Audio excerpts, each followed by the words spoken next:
Sanibonani mhuri yeZimbabwe. Nhasi tiri paNyatsimetonhof muna Chitungwiza road. Pane road inobva kuMachipisa ichienda kuMakoni. Pane accident yaitika ipapo isina kumira zvakanaka. Kombi yasvikorunzi izvo yasvikorovera patrack ranga rakafa ranga rakapaka kuside meroad. Zvinonzi driver avoida head on kune mota yanga ichiuya. Mota yake yanga ichitadza kubata mabhureki zvakanaka.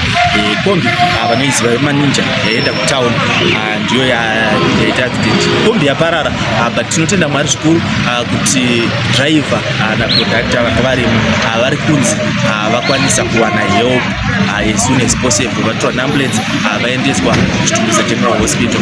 Saka pari zvino mota iripo ndo yatiri kuratidza mhuri yeZimbabwe. Mota yaparara zvina kumira zvakanaka. Tinokurudzira kuti kana muchidriver especially makuseniseni kana manheru musafunga kuti road ndeyenyu mega. Itaiwo muchireduce speed especially pamunosvika pamaintersections. Uyezve don't drink and drive zvinokosta speed haisvike. Saka mhuri yeZimbabwe ndicho chituko chaitika muzora nhasi. So kana une hama yako yakuziva kudrive mota iyoyo enda unoicheka paChitungwiza General Hospital aone kuti hama yako zvakamira sei. Saka zvozvo zvatikupakurira mhuri yeZimbabwe. Tinokusangana zvikamu zvinotevera. Zviri panapa zviri kutyisa zvamuri kuona mhuri yeZimbabwe. Mota yaparara. Zviri kunzi izvo driver ngachibva kuMachipisa mangwanani anaya. Ndifunga nguva zvinotakura vakomana nduva yanotangira paEwo because mota inoenda kutown.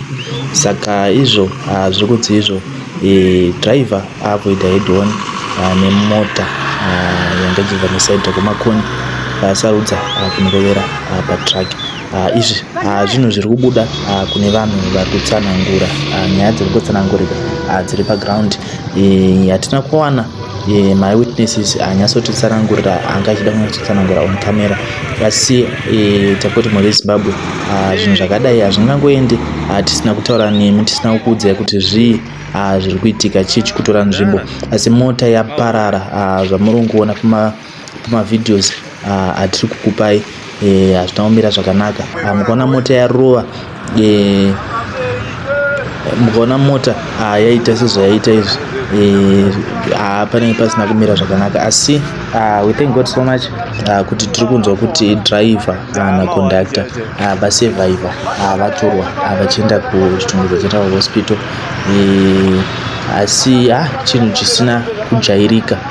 Itsaona yaitika muChitungwiza paNyatsimetonhof kunoona paziva paNyatsimetonhof uchienda kwaMakoni. Tinongokurudzira mhuri yeZimbabwe kuti izvo let's reduce speed patinosangana patinonge takuapproacha maintersections.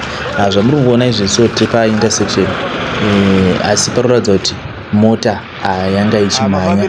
Mukaona kuparara kwayaita maybe mudzi wemota angangotora injini chete, hapana kumira zvakanaka.